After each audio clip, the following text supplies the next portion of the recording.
Switzerland is part of the Visa Waiver Agreement. That means an average Swiss tourist or businessman does not need a visa because we are exempted from that.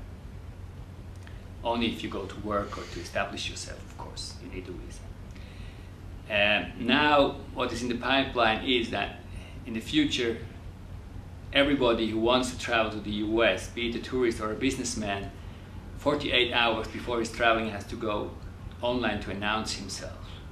And that is, of course, an additional hurdle. And I think it's particularly difficult for people who are not used to use laptops and computers, or elderly people who want to visit their fellow kids or their fellow families, and old people have more and more money to travel. So I think it's also a self-inflicted. How could I say? It's bad for the American economy, and less people will travel to the US if after 9/11 already many hurdles were built up for good security reasons, no doubt about that. But if this is necessary now, we have our doubts, and we told the government, the US government, that this would be definitely another setback. So this will hurt tourism and business? Both. But, okay. Are there hurdles to overcome from the business side with people that see the US's image deteriorating on the world stage? Does that discourage business from being done between the two places? And how do you address that and build the images back up between the two places? Well, I think we would be blind if we would say that the image and the reputation of the US abroad is getting better in recent years. I think the fact is it deteriorated.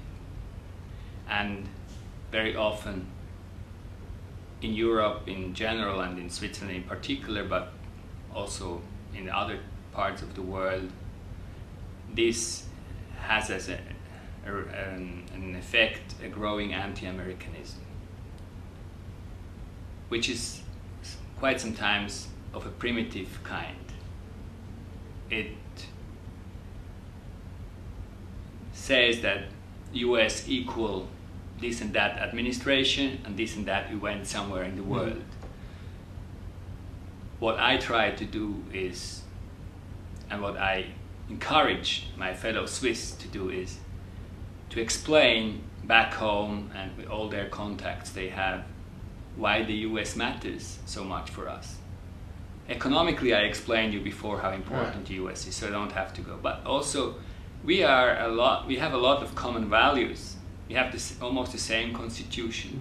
We are both defenders of basic human rights, democracy, etc., etc. So it cannot be reduced to just one or two events taking place now, and we have to work hard that this bad reputation the US have now is not reduced to really a kind of primitive approach, which unfortunately, and that is because I'm speaking before media, it's also due to the fact that many media are reducing it to basics and don't taking their time to go a bit more in depth.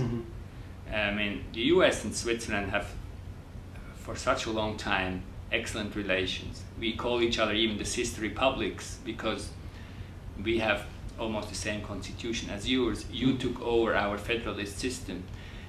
Your states and our cantons have exactly the same competencies, etc., etc. Many things we have in common. We should much more emphasize what unites us and not what divides us.